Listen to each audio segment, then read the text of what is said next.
If you want to do any kind of research involving human beings at a modern university, you have to get past the ultimate academic checkpoint, the Institutional Review Board, or IRB. Ask any professor about their IRB, and you'll likely hear a groan. They've earned a reputation as the ethics police, a picky, rule-bound bureaucracy suffering from serious mission creep. Researchers often face weeks of delays just to get pre-approval for basic, harmless activities. We're talking about writing a few basic survey questions, or sitting quietly in the back of a fifth-grade classroom. It leaves many scientists feeling like the whole system is designed entirely to protect the university from lawsuits, rather than actually helping science or protecting participants. But this frustrating wall of red tape exists for a very specific reason. By definition, research explores the unknown. When you experiment with human subjects, the ultimate outcomes are completely unpredictable. And that unpredictability creates extreme inherent risk. History has proven, repeatedly, that when scientists are given unchecked authority over vulnerable people in the name of progress, the results can be monstrous. If we look back to the mid-20th century, we find a historical era where researchers operated with clinical, unquestioned authority, long before modern regulations existed to protect human subjects.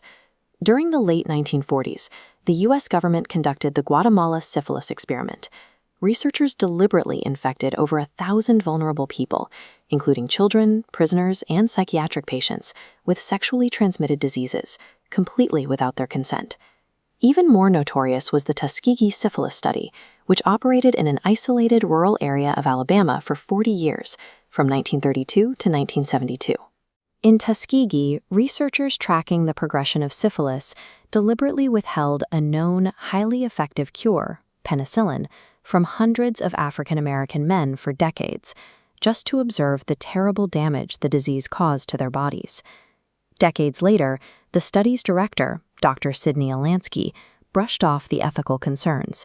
He casually noted that the men's illiteracy was helpful in keeping them ignorant of the truth, calling the patients easily swayed, quote, like a pack of sheep.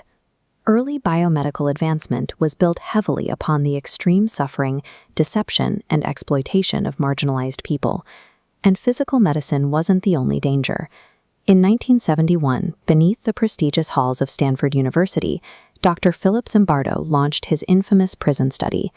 The experiment devolved almost immediately.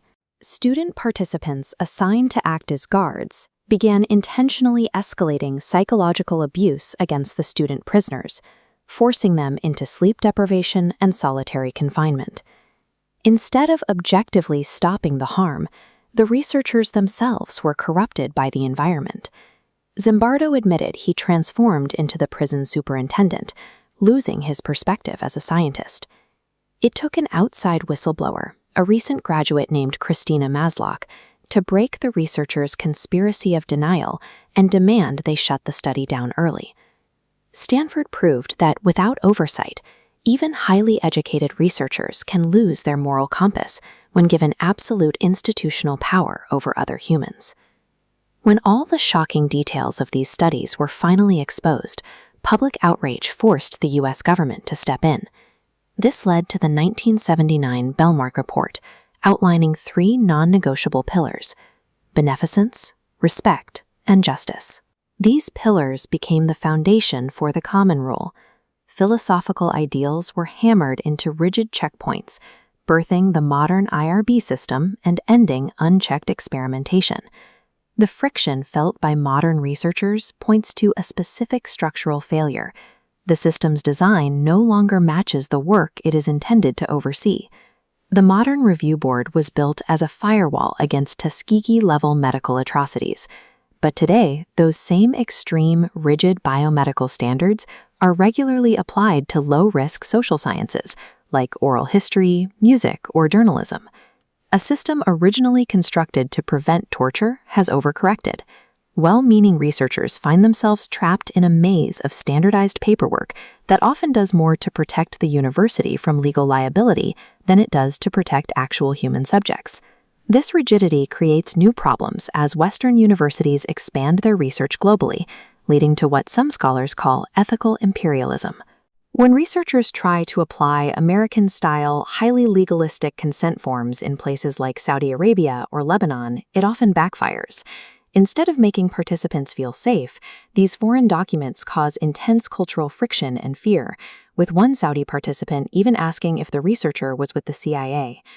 Recognizing this, the U.S. Office of Human Research Protections has finally begun implementing major revisions to the Common Rule, attempting to clear out some of these rigid bureaucratic roadblocks. The future of research requires ethics boards that are nimble. We need institutions that will never forget the dark, unforgivable lessons of history, but remain flexible enough to let ethical science move forward.